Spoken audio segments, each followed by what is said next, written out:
Well, it's weird. I always knew it worked like for me, but that doesn't always mean it's going to work for any of you, right? Or any critics or anybody else. So in the editing room, after we did the assembly, when we got the director's cut, I thought it definitely was working for me, and that's the first thing I have to do. But then I was thinking, this movie can really be received poorly. Like everything I do, there's meant to pose questions and divide sometimes, and make people think and just feel weird things, crazy things, and uncomfortable things. And so people who don't know me personally and don't always know where I'm coming from, who just walk into this movie, I don't know how they're going to react to it. And so I expected it to be more divisive than it's been so far, which has been really great. It seems like most people who see it are getting where we're coming from and getting what we're trying to play with, and we're coming from a good place beneath all the ugliness, hopefully. Since its premiere at Fantastic Fest in 2023, a lot of buzz has been building up around Strange Darling. Sublimely brilliant. You must go in blind. A clever masterpiece. It's terrifying, hilarious, heartbreaking, sexy, and wild. A true cinematic thriller masterpiece. An excruciating chase film, a terrifying puzzle box whodunit, and a testament to romanticizing even the darkest cinema in glowing 35mm. Strange Darling is an outright triumph. An electric thriller with blood on its hands, flesh in its mouth, and deviance on its mind. Consent is merely one of the many elements to be warped and manipulated to one's advantage in this eroticized dance, with power and lust lethally coiled around each other. The film is taking a more thoughtful approach to gender dynamics, predatory relationships, and dangerous men than most of its genre peers. It feels destined to become a cult classic that grows more satisfying with each successive viewing. On top of its apparent thrilling twist and subversive approach to the horror genre, it's also receiving a lot of praise for its approach to sexual politics and for starting conversations about consent. And everyone, including the marketing team, insists on one thing: you must go in blind. Written and directed by J.T. Molnar, Strange Darling is a dreamy, candy-colored film coated in rich blues and poison apple reds. But beneath its superficial exterior is a rotten center, and as much as the filmmakers try to play with your senses to distract you, its rotten insides cannot be ignored. Strange Darling is a creatively bankrupt and misogynistic film that promotes harmful stereotypes about female survivors of sexual violence. Every creative choice in this film, from the script to the cinematography to the edit, can be traced back to these issues. The lack of creativity is particularly evident in its backwards prioritization of style over substance. It's trying to be so many things at once: stylish thriller, colorful Tarantino send-up, provocative sexual exploitation film, and it fails at all of them because it's constructed from the outside in rather than from the inside out. The film reads as more of a montage of cool moments than as a cohesive story, and has a self-congratulatory attitude that is directly at odds with how derivative it actually is. At every turn, it's begging you to praise its ability to copy and paste stylistic references from other films, without bothering to consider any of the heart or artistry that went into those works. The more troubling issue at the core of this film is its deep-rooted and shameless misogyny. The film positions women as lying, evil bitches who use their sexuality and presumed victimhood to punish men. Its treatment of sexual violence against women is particularly offensive. It fetishizes rape both on screen and in its text, and it plays into harmful stereotypes that women who speak up about experiencing sexual violence are liars. It's baffling to me that anyone would consider this to be a feminist work. The idea that some people would still like it anyway isn't a surprise, but the fact that so many people like it really is. This essay was born out of my frustration with the cultural conversation around this film and the massive disconnect between its reputation and its text. So let's examine it and take a look at why this film fails so spectacularly.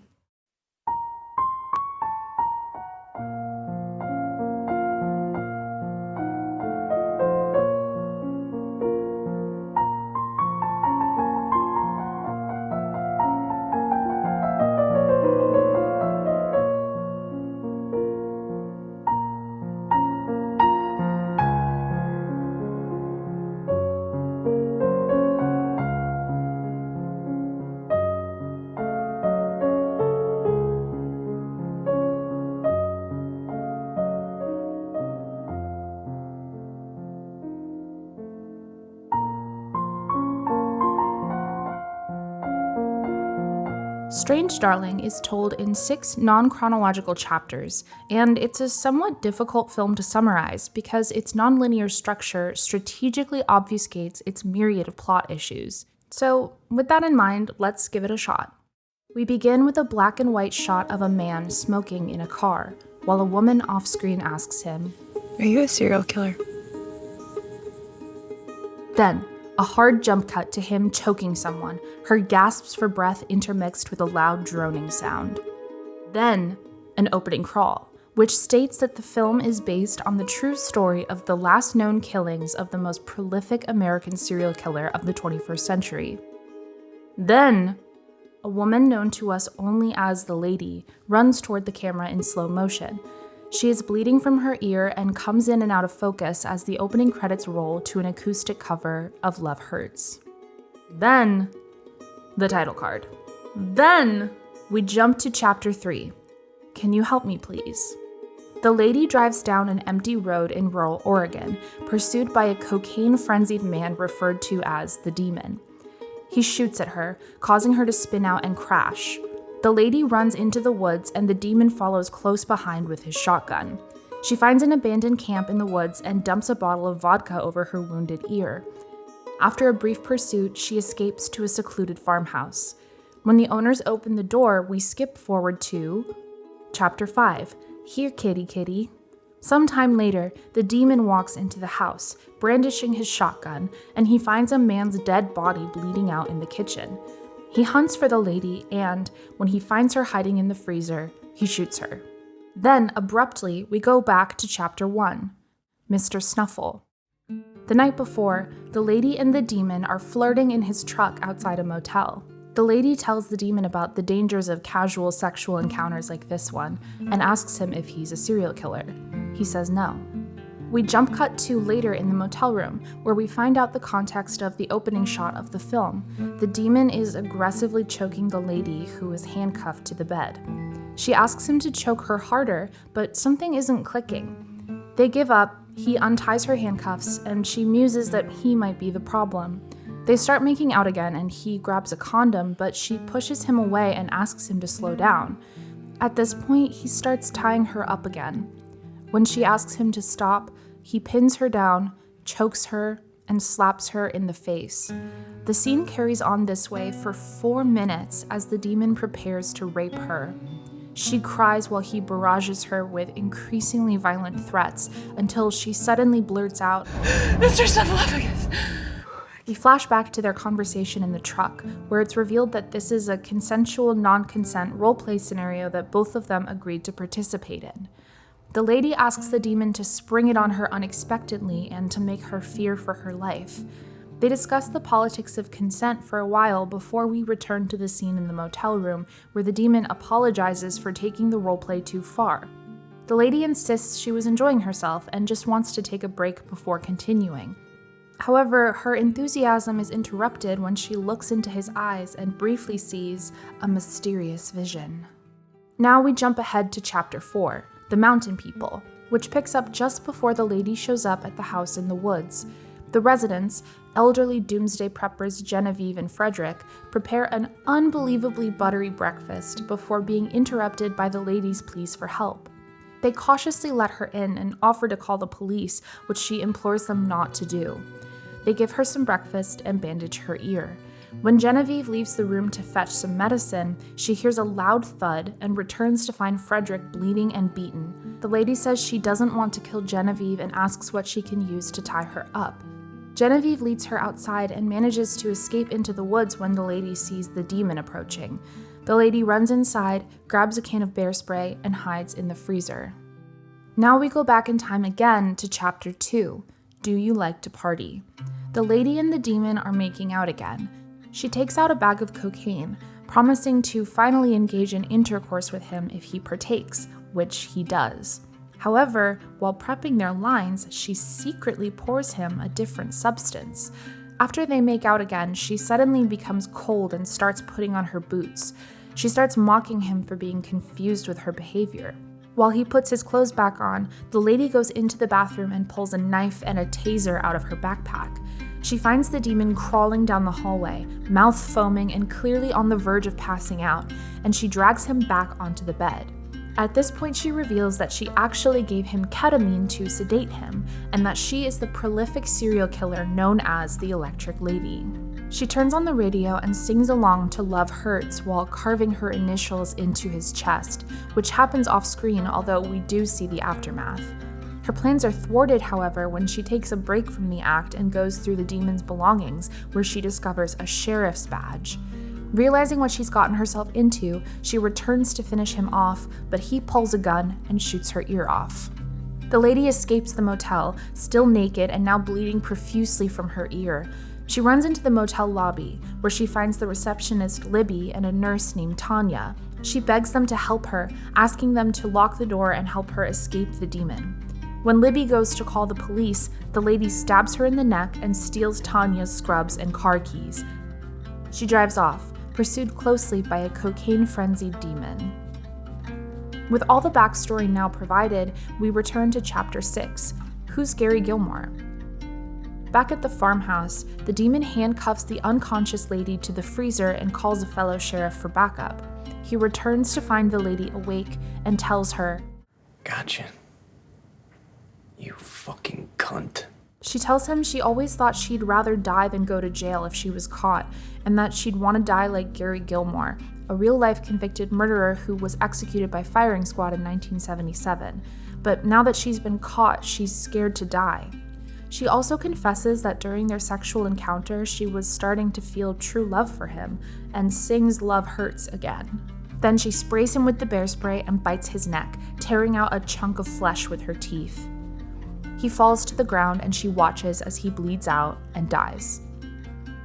The lady tries to escape her handcuffs but can't reach the keys. As she hears police sirens approaching, she hides the demon's gun in her jacket and pulls her pants down. When police officers Pete and Gail arrive at the scene, Gail immediately rushes to the lady to comfort her. The lady claims the demon took her to the farmhouse, killed the residents, and raped her. Pete is suspicious, but Gail insists they go against protocol to take her away from the scene of the crime. As they escort the lady away in their police car, Genevieve runs up to them, screaming for help. She locks eyes with the lady, who shoots her and forces the police to give up their guns. After she reveals herself as the Electric Lady, she makes Gail get out of the car and tells Pete to keep driving. If you thought 6 chapters weren't enough, then you're in for a real treat because this film actually ends with a bonus epilogue. After driving for some time, the lady orders Pete to pull over. He asks her why she's committed so many murders, and she tells him, Sometimes I don't see humans. I see devils. A loud sound cue plays, indicating she might be having a vision of a devil, but the camera cuts away. She shoots him off screen and gets out of the car. The lady, severely wounded at this point, walks up the road and waves down another driver. She tries to pose as an innocent victim again, but when she looks at herself in the rearview mirror, she sees a vision of a devil. She pulls out her gun, but before she can do anything, her rescuer also pulls a gun and shoots her. The woman calls the police and starts driving to the hospital. As they drive, the lady stares out the window as she slowly loses consciousness and dies.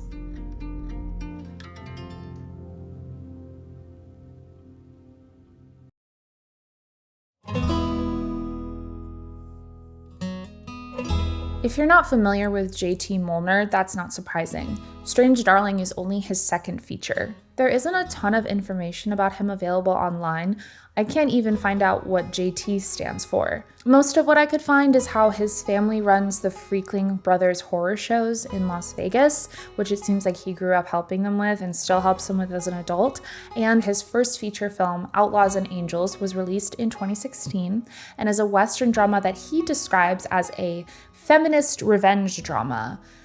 Yikes.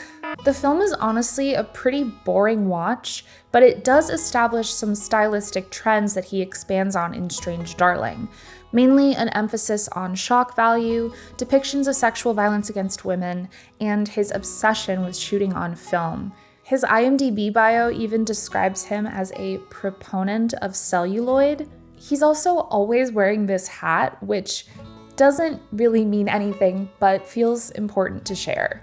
There are a lot of films that Strange Darling is very obviously derivative of.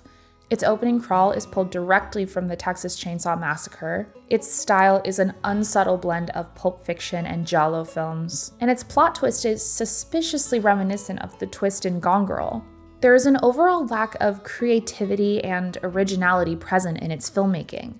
Molnar has seen better, more well-crafted and thoughtful films, and thinks that if he can emulate their style and iconography, his work must also be good. There's obviously so much more that goes into making a good work of art, and at every turn, Molnar shows an astounding lack of understanding of the tropes and genres he's engaging with. Something that's been emphasized heavily in the film's marketing and has been consistently praised by critics is that Strange Darling was shot on 35mm film. Molnar and his cinematographer Giovanni Ribisi, who, yes, he is the actor, whatever, I don't care, discuss it in every interview they've appeared in, and evidently, shooting on film is not only integral to Strange Darling's identity, but to its filmmakers as well. Ever since I started directing short films a long time ago and went into my very first low-budget feature, I wanted to shoot film. But when I finally got into filmmaking, that wasn't really happening anymore. So it became a huge priority of mine to do that, and I had to beg, borrow, and steal to make sure I could raise enough money to shoot film on my short films and first feature. Instead of making 30 short films in 5 years, I only made 5, because it was always just a big priority. At the end of the day, you can tell stories on iPhones. And people have made incredible movies like that. But I'm definitely a celluloid convert. I don't want to sound pretentious, but I think it's important that when the camera's rolling, we're burning film. Everybody seems to be a little more focused. Molnar and Ribisi originally became friends over a shared love of film, or as they like to call it, celluloid, and have stated in numerous interviews that it was never in question that they would shoot it on Strange Darling. This in and of itself is not a problem, although the constant references to it during promotion make it feel quite gimmicky. The real problem is that they clearly feel a sense of self-importance for making this creative decision, and it really does not take long for that attitude to show up. The very first frame of the film, after all the logos but before the shot of the demon smoking, is a title card that proclaims, "Shot entirely on 35mm film." This is a perfect example of their emphasis of form over content. The very first thing that audiences are greeted with is not the story, but a declaration of its format. There's a cultural prestige associated with shooting on film, and all of the movies they were influenced by were shot on film. They seem to think that if they shoot on film, they too will have made a prestigious and intelligent work because it bears the most basic resemblance to the other works that they admire. As if the format is what makes the story good, and not the story itself. Choosing the format is just one of many creative choices, and it should be dictated by what best serves the story, not the other way around. Also, for the first century of filmmaking, every movie was shot on film, and that had no bearing whatsoever on if the movie was any good or not. Many of the worst movies of all time were shot on film, and some of the best movies were shot digitally. It really has nothing to do with the quality of the movie itself. And while shooting on film is definitely a lot rarer than it once was, it's not some impossible feat. In 2024 alone, all of these works were shot on 35mm film, the exact same format Strange Darling used. And none of them announced this fact to the viewers because why would you need to do that? Has anyone ever opened a film with a frame that reads "shot on digital"? Is that really what determines a movie's value? Molnar has actually addressed the use of this title card and the backlash he's received for his decision to include it. There are many smart people who aren't incredibly into film. I have relatives who like movies but aren't obsessed with them like we are, and will go to the movies and watch a movie, and they'll feel something when they watch it. They'll appreciate the look, and they won't necessarily know why. Yeah. And so the reason it was important to me to have that there, partly it had a little bit to do with the fact that there's one company left that sells film, and it's Kodak, and we want them to stay around. We want them to do very well because that's our paint. but also I just wanted to help make sure people understood if they liked. I mean, if they don't like how it looks, that's another thing. But if they like how the movie looks and they like how it makes them feel, they'll know. You know, people who aren't filmmakers, people who don't live in Los Angeles and breathe and eat this 24 hours a day. They'll know why they like the look of this movie. He also tweeted this in response to someone making fun of him, which, regardless of what he says his intentions were, his attitude still betrays a lack of trust in the audience and an insecurity in the quality of his work. He seems to think that the audience is not smart enough to know what makes something good for themselves, and that he has to wave its so-called impressive qualities in their faces for them to even recognize it. It's clear that Molnar and Ribisi believe that their decision to shoot Strange Darling on film sets them apart from other filmmakers, that they are more deserving of praise because of it. Ribisi's cinematography suffers from the same attitude. His stylistic choices seem rooted in their stereotypical association with a film look. He lingers on shots of people smoking cigarettes, the smoke pluming dramatically around their faces. Are you insane like me? Been in pain like me? Bought $100 bottle of champagne like me? He creates a sickly, oversaturated color palette that reads like a project shot by a film student who just saw Suspiria for the first time.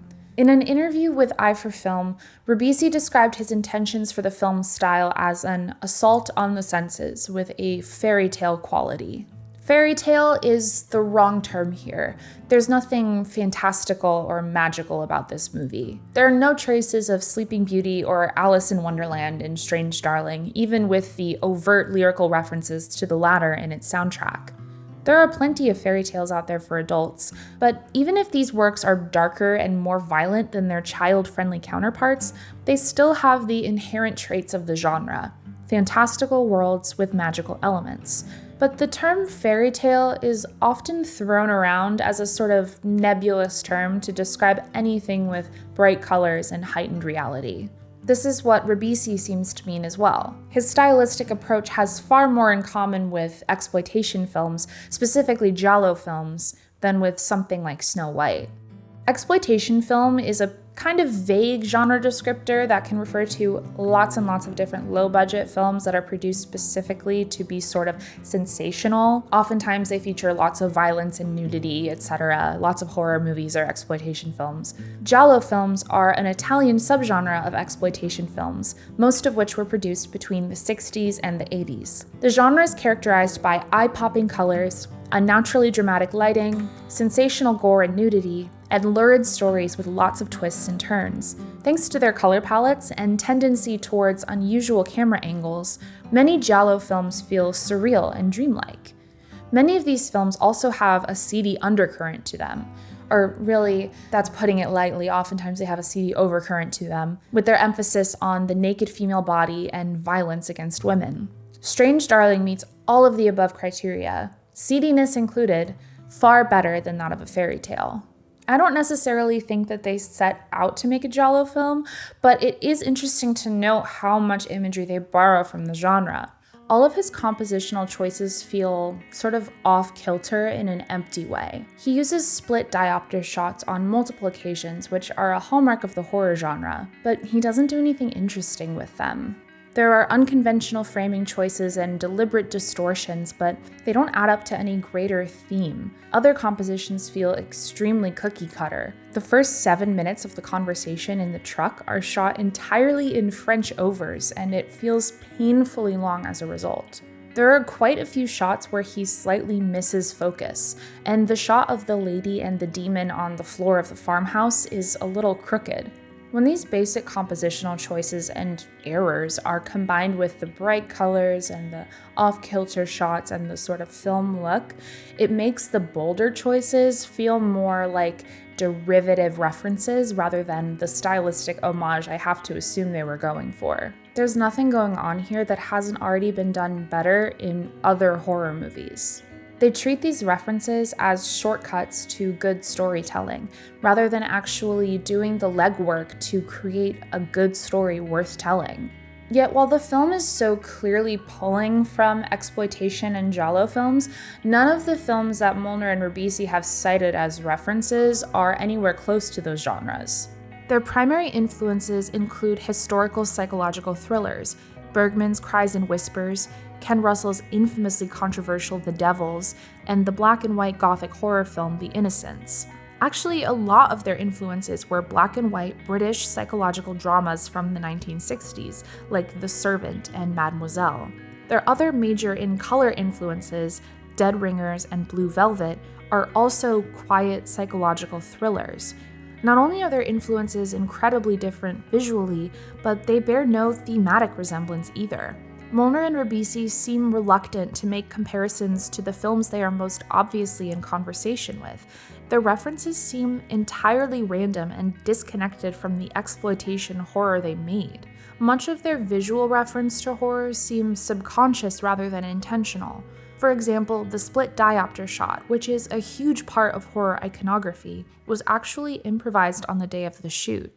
And to that split field diopter shot, one of the things that we had talked about was referencing a lot of the anamorphic movies from the 1960s out of the UK, specifically with Freddie Francis and Douglas Slocombe and David Watkin, these amazing cinematographers.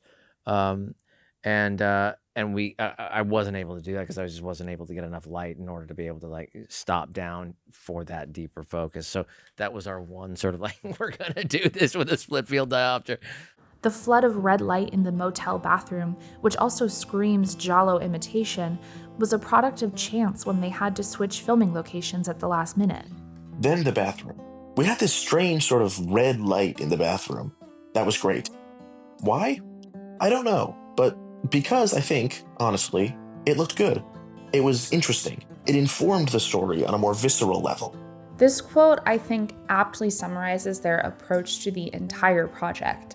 And it also makes me question what the film was supposed to look like if these really obvious and derivative horror references were improvised on the day of rather than actually being planned.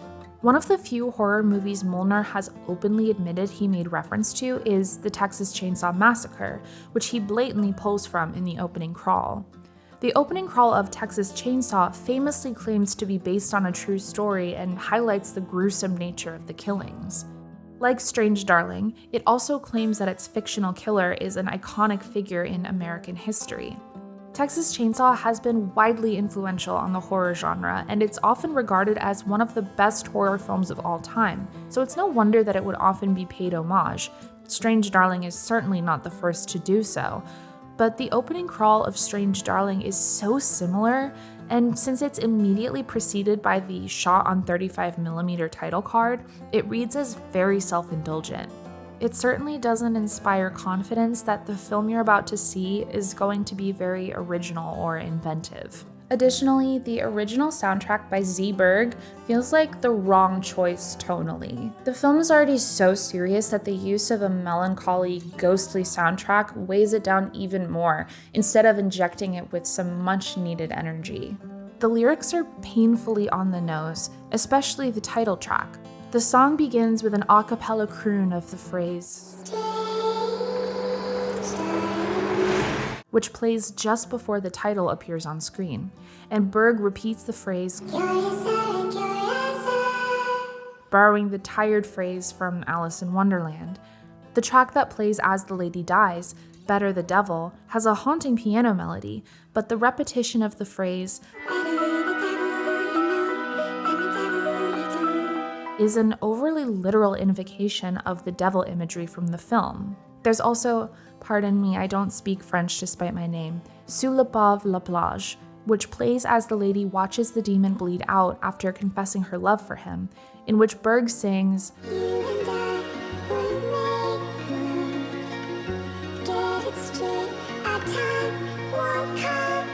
Molnar has stated that when working with Berg on the soundtrack, he would immediately approve everything she sent him with no notes. And honestly, that shows because, like the rest of the film, the soundtrack really feels like an unpolished first draft. Milner has also made it no secret that the entire film was constructed around the opening shot of the lady running in slow motion through the woods. This idea started with an image of a woman running through the woods, archetypal final girl, and I couldn't get it out of my head. And that's how ideas come to me. Like, I'll have an image, and I'll sometimes hear music and see colors and have an idea of what that image is or who that character is, and then some of those ideas die on the vine over the course of months, and some of those ideas grow and continue to haunt me. And this one grew and continued to haunt me, but I didn't know why, because it was a very kind of cliche idea. It was Jamie Lee Curtis at the end of Halloween, Laurie Strode. And I was like, is there another approach to this final girl? It's pretty clear the goal was to surprise above all else, because the narrative is borderline nonsensical. In chronological order, two strangers go to a motel to have kinky sex. The woman reveals herself to be a serial killer and tries to kill the man. He shoots her, she escapes, he chases her, she hides, he finds her, she kills him. The police find her, she pretends to be innocent, she kills them and escapes, she asks a stranger for help, the stranger kills her. The intrigue of what will the explanation be does a lot of heavy lifting in keeping the momentum going, and once the explanation is given, the flaws become obvious. Neither of the protagonists have character arcs. It's a highly plot-driven film that consists of people chasing each other around and escaping each other and finding each other again. We never get a look inside their heads at their motivations or personalities outside of immediate pleasure-seeking or survival. We don't need every detail of their backstories. I certainly don't really need to know why she's called the Electric Lady, or how they met, or why the demon became a sheriff necessarily, but it would be nice to know something about these characters who we spend 90 minutes with. We honestly learn more about the old hippie couple than we do about the lady or the demon. In the very limited screen time we get with them, we learn that they spend Sunday mornings making breakfast and doing puzzles together, that they're deeply in love, that they love doing drugs, and they're doomsday preppers. We also learn that Frederick used to be a biker, but he lost his leg in an accident. This is genuinely more concrete information than either the lady or the demon are allowed. The only motivation that we're ever given for the lady killing people, that she sometimes sees devils instead of people, is half-hearted and barely even included. The first time she has a vision of a devil, it's on screen so briefly that it's basically impossible to decipher. And then it's not mentioned or shown again until the very end of the film, when she tells the policeman about her visions and then conveniently proceeds to have two separate visions of devils in the span of a few minutes. It's also odd that she has this relationship with devils, but the main male character is called the Demon, which is similar, but not identical. It's hard to tell if his name is even intended to be related to the devil motif, or if it's truly just a thoughtless coincidence. This lack of thought is also demonstrated in the fact that Chapter 1 is called Mr. Snuffle, but her safe word is actually Mr. Snuffleupagus. Did they think Snuffleupagus was too long to put on the title card? Was the editor scared to misspell Snuffleupagus? Mr. Snuffleupagus is called Snuffy for short, not Mr. Snuffles. I'm not trying to do a Jeremy CinemaSins thing here. I just genuinely don't understand how they could get such a specific detail so wrong. And if they couldn't be bothered to make sure minor details like this were correct, it really makes me doubt their ability to handle more complex themes. Which is bad news, because they really wanted to handle some complex themes.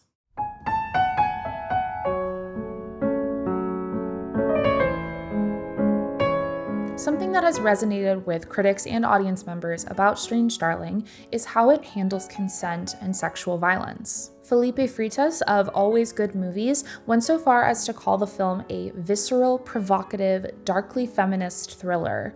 Online feminist publication The Mary Sue has written about the film numerous times. Amanda Lendwer referred to it as a fun popcorn thriller in the same vein of feminist horrors like Ty West's X trilogy. And in a separate review, Britt Hayes praised the way the film plays on and then subverts our expectations about gender and sexual violence. If that's what you got out of it, I certainly don't want to take that away from you, but I think it's laughable to call this movie feminist. The term feminist doesn't just mean movie about girl. Feminism is a women's liberation movement.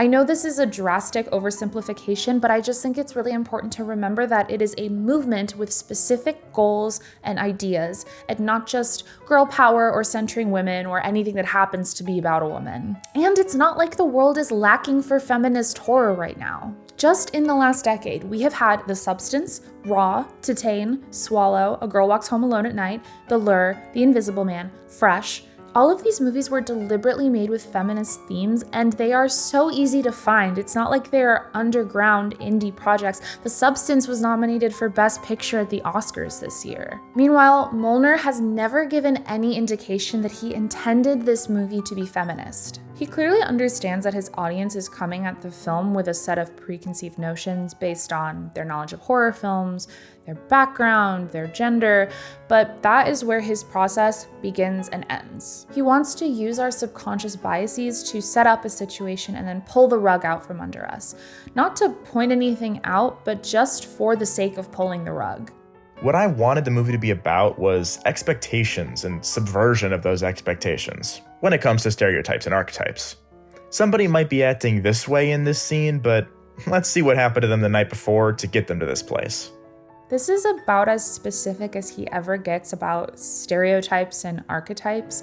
He uses a lot of vague language like this in interviews in order to imply some sort of deeper meaning in the film. And he brings up the final girl trope a lot and the perception of who is predator and who is prey. But what stereotypes is he subverting really? Because if anything, this film validates stereotypes. Stereotypes that women are liars, that they love to play with men's emotions, that if you get on their bad side, they'll frame you for rape. This is a direct result of Molnar's desire to be provocative above all else. He constantly brings up his obsession with subverting the final girl trope, and many critics even claim he succeeded. Nate Adams of The Only Critic describes the lady as emblematic of all the final girl tropes of the last decade, and critics at The Hollywood Reporter and Eye for Film both write that Molnar subverted the trope by having her be a serial killer who outlives all the other characters.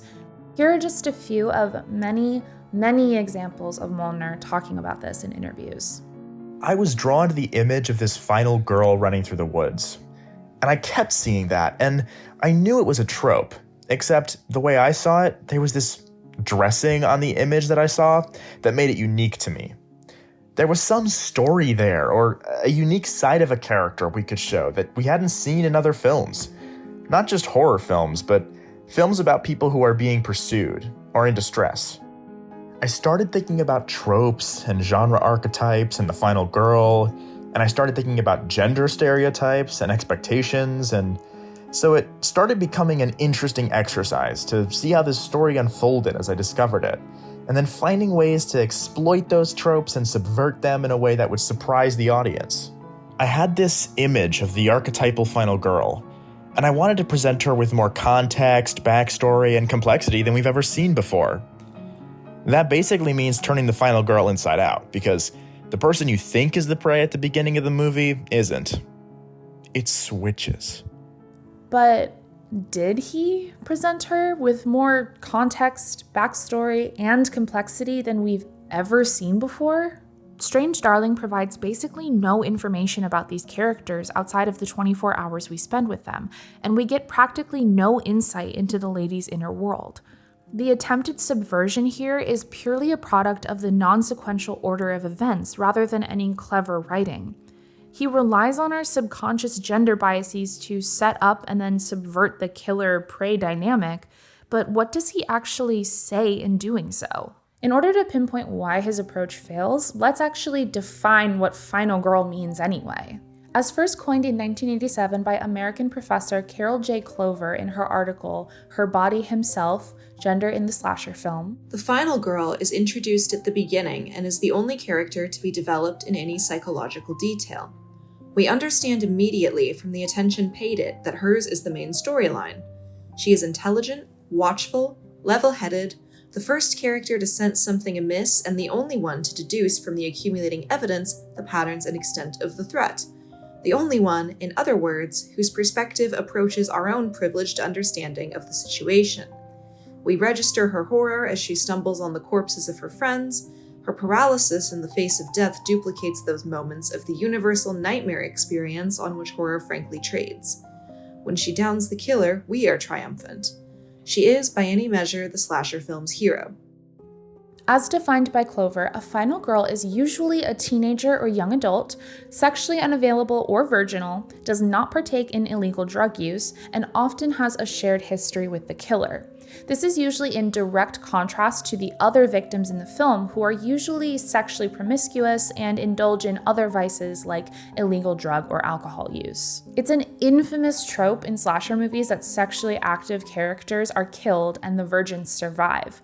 So ubiquitous that it was even satirized in Scream. There are certain rules that one must abide by in order to successfully survive a horror movie. For instance, number 1, you can never have sex. Big no-no! Big no! I'm a dead man. Sex equals death, okay? Number 2, you can never drink or do drugs. No, the sin factor.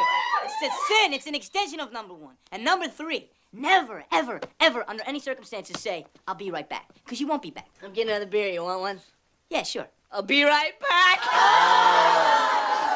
So how does the lady subvert the final girl trope? The first problem here is that Strange Darling isn't a slasher. The term slasher specifically refers to a subgenre of horror films involving a killer or group of killers stalking and murdering a group of people, usually by use of bladed or sharp tools. Strange Darling does not meet the criteria. There is no killer stalking and murdering a group of people. The demon appears to be stalking the lady at the beginning of the film, but even when viewed through that perspective, she is the only victim depicted on screen. Later, when the twist is revealed, the lady doesn't do any stalking, and the murders she commits are basically incidental. Neither she nor the demon could be described as a slasher villain, and the lady can't be described as a final girl for a few reasons. She is sexually active and enjoys partaking in kink, and she drinks, smokes, and does cocaine, all of which are established well before the twist is revealed, and none of which have any bearing on her fate. And what other girls are there to compare her to? There is no series of victims for her to stand out from. The film fails to provide the necessary details to establish and subvert this trope. A lot of commotion has been made about Strange Darling's shocking twists and turns. The marketing materials implore audiences to go in blind and overtly frame the demon as the killer and the lady as his victim.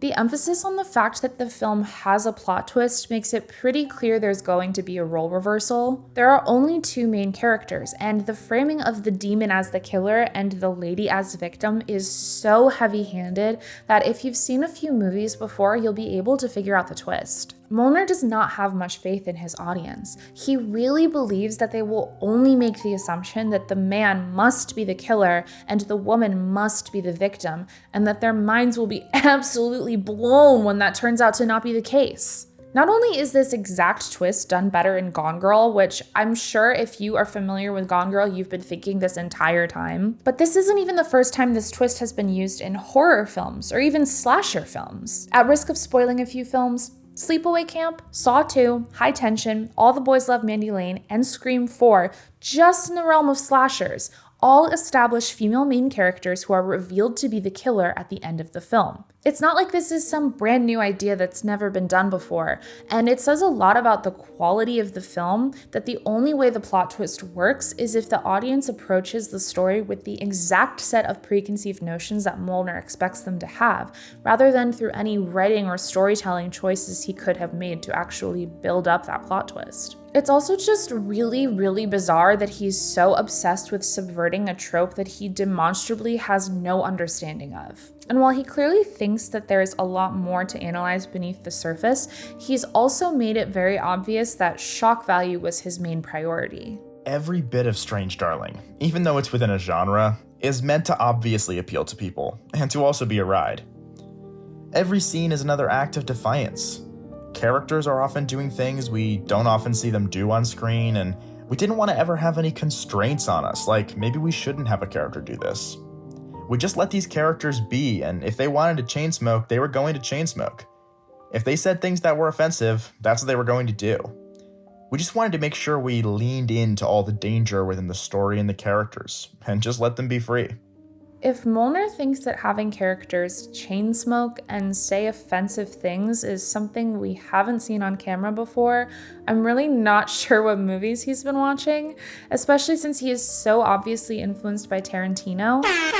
But if his goal was to show characters doing something that isn't often depicted, he certainly delivered on that front in his handling of the topic of consent, which is somehow something he's received consistent praise for. Do you have any idea the risks a woman like me takes whenever she decides to have a little fun? The lady asks in a pivotal scene. That she even broaches the subject is an early sign that the film is taking a more thoughtful approach to gender dynamics, predatory relationships, and dangerous men than most of its genre peers. The motel scene dares us to question the roles men and women are expected to play. Are women just prudes who don't love casual sex? Are men just rapist serial killers waiting for their next mark? What exactly are the boundaries of consent? One quick note, I really disagree with the sentiment that even broaching the topic of consent makes this film more thoughtful than its genre peers. There are plenty of contemporary horror and thriller films that address this topic. Black Christmas 2019, despite sucking, Promising Young Woman, and the entire X trilogy, to name a few examples. Not only is Strange Darling not unique in this respect, but I would argue that all of its genre peers in question, while none of them are perfect, handle this topic far better than Strange Darling does. So let's take a closer look at the scene in question.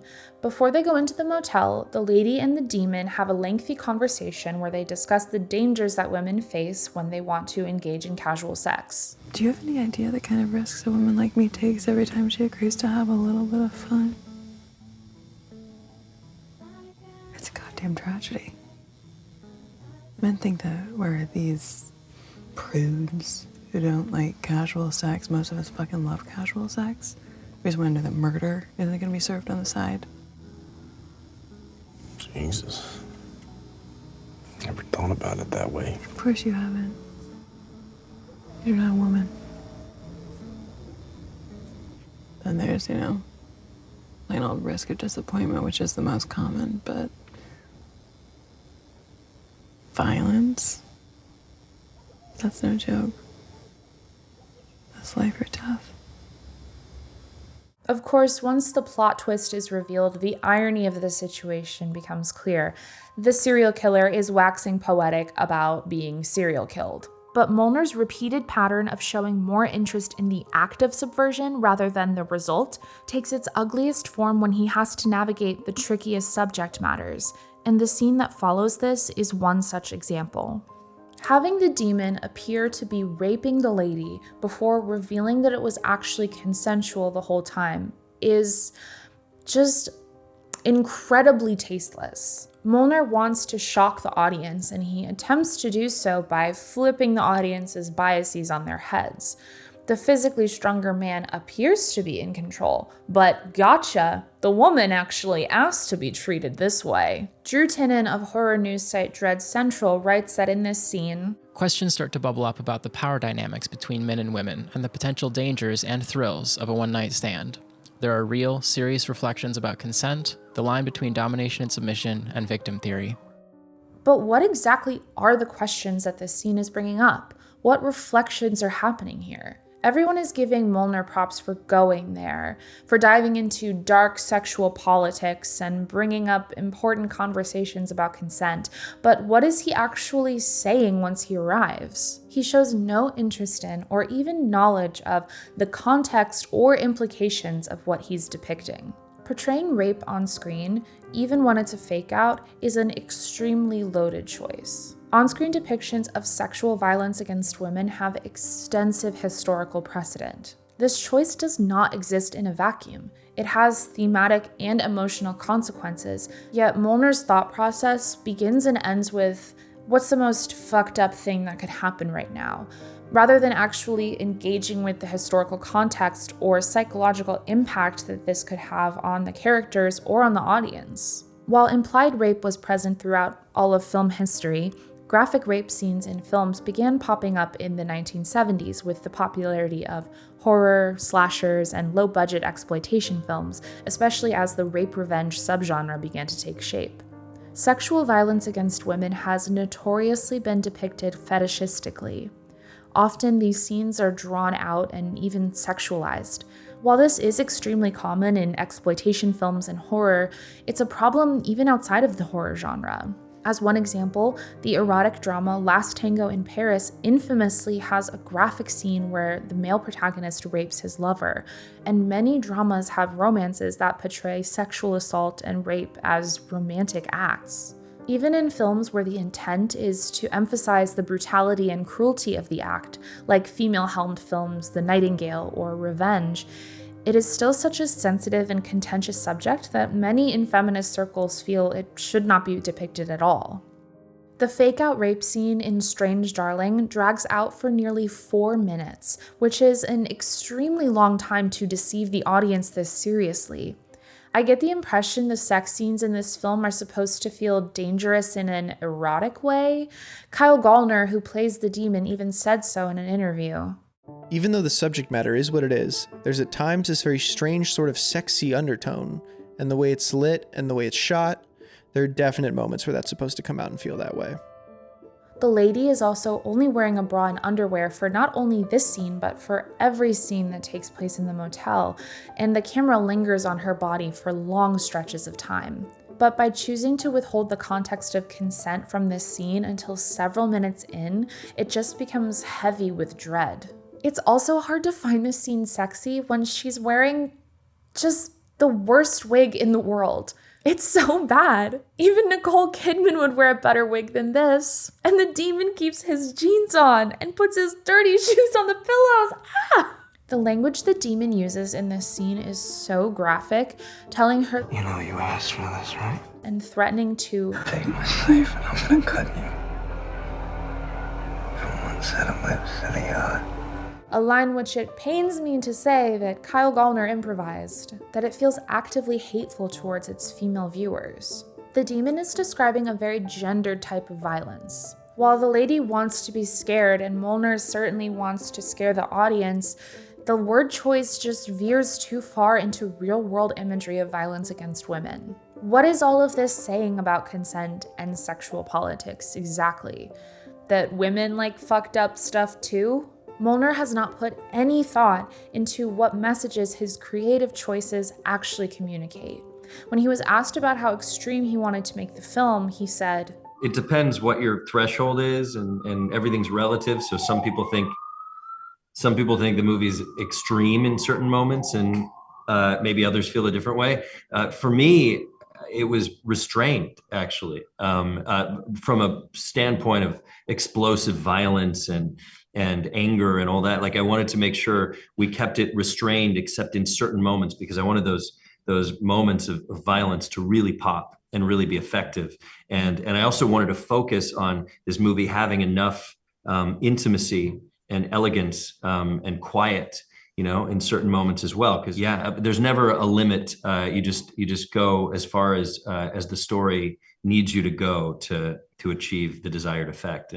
And so we're always trying to find that balance. He's not wrong that everything is relative, and it's clear in the characters' back and forth throughout the film that he made an effort to balance the extreme and violent moments with quieter and more intimate ones. However, that hateful streak towards women runs through the entire spirit of the film, and the extreme moments blow so far past the realm of appropriate that they just become tasteless. It's also worth noting that much of the on-screen violence in this film is actually depicted against women, which is another way it feels punishing towards its female audience. We see the demon choking the lady, and before the rape scene is revealed to be consensual, we see him tie her up and threaten her. We see the demon shoot her ear off and later shoot her in the chest. We see the lady stab the hotel receptionist's neck.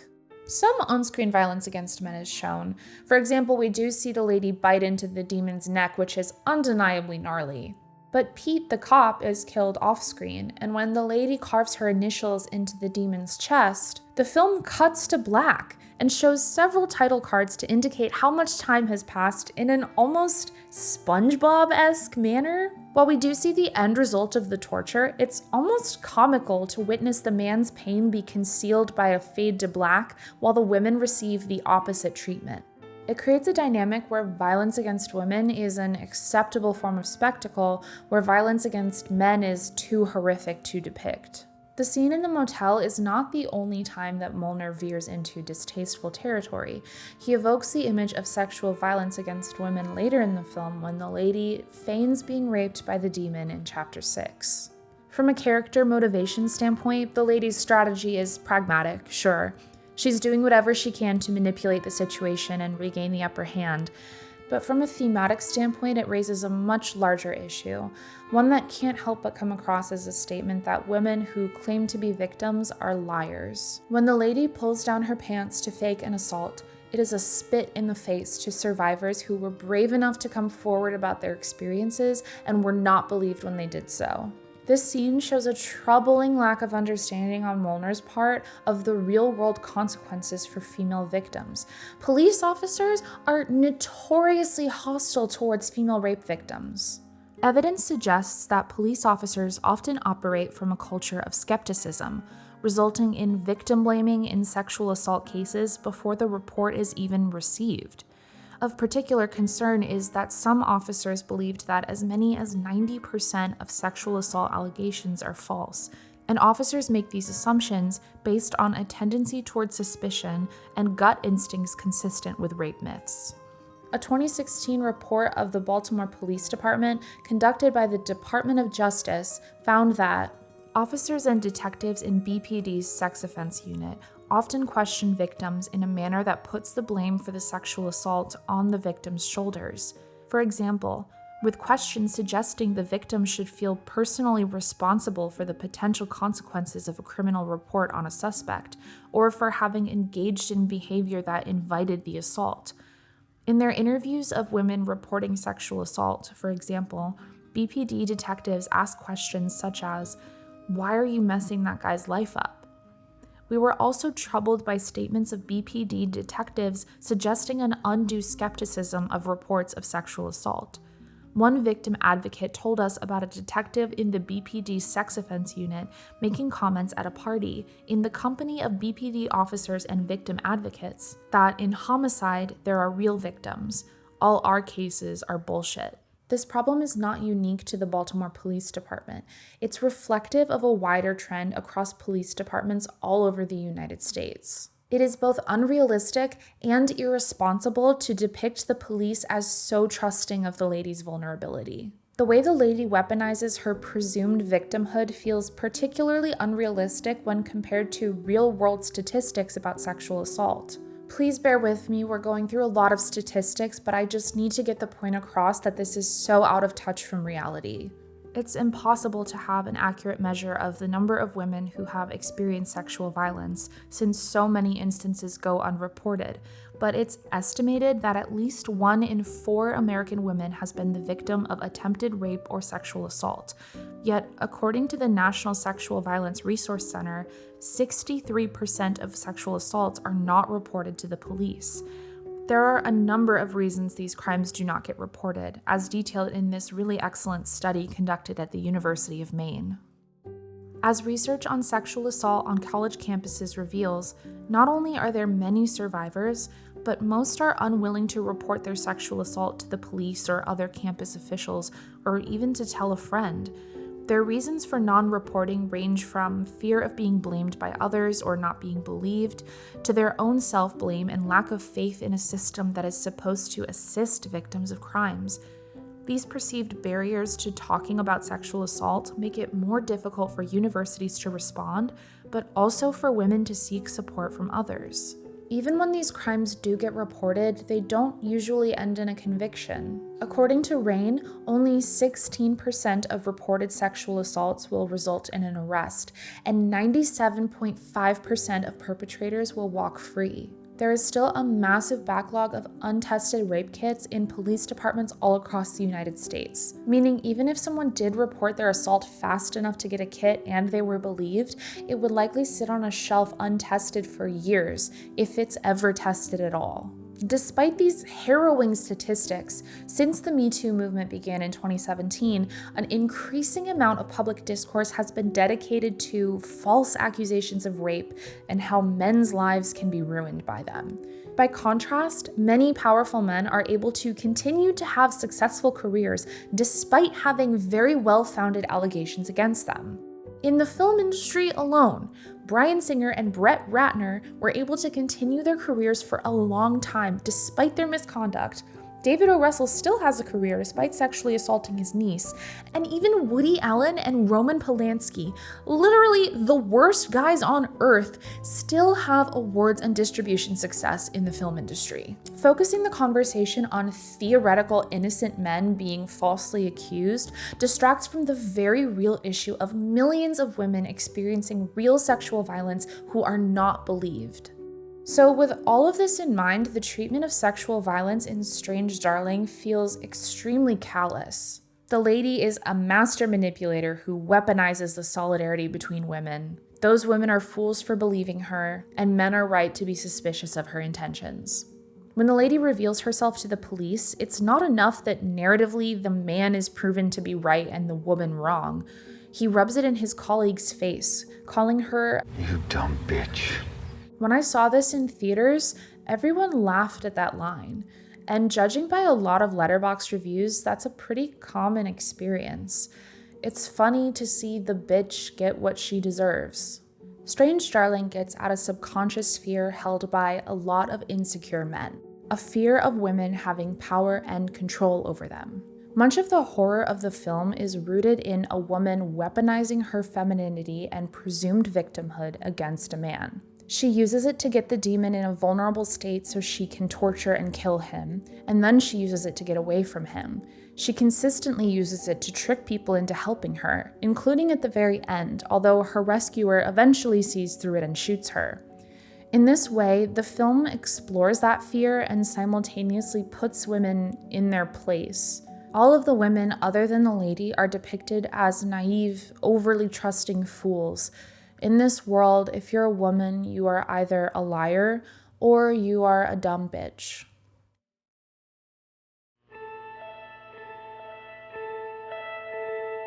Before concluding this essay, I would just like to take a brief moment to highlight some of the most ridiculous dialogue from this movie, because this script is just laughably bad. Not in a way that really lends itself to analysis, but it is just painfully cringeworthy, so please enjoy this montage of moments. Love hurts. Love scars. We can just swap numbers if you want. You ain't get digits? Nobody gets digits anymore. It's about the end stuff. I didn't know any better. I think you were on the verge of asking for digits. I mean, I did do a little bit of acting. What? I was in a Holiday Inn Express commercial once. What?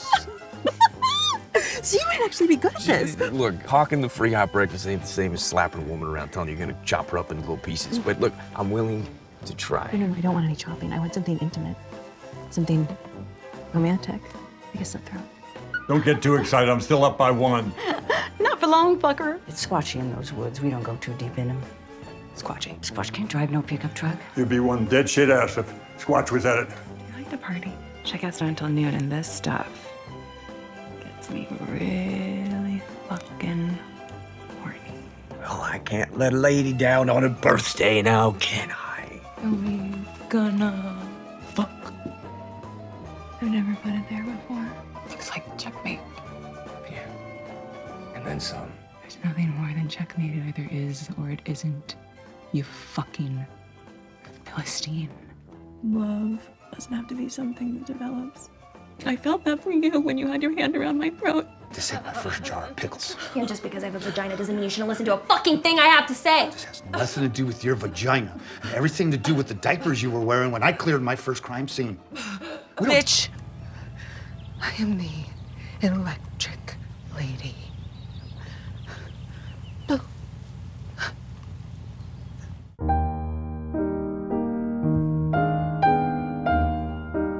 Despite all of its glaring flaws, something about Strange Darling seems to have resonated with audiences. Maybe it's because it validates their internalized misogynistic beliefs, and it's easier to go along for the ride than to question what liking it says about them or about the world.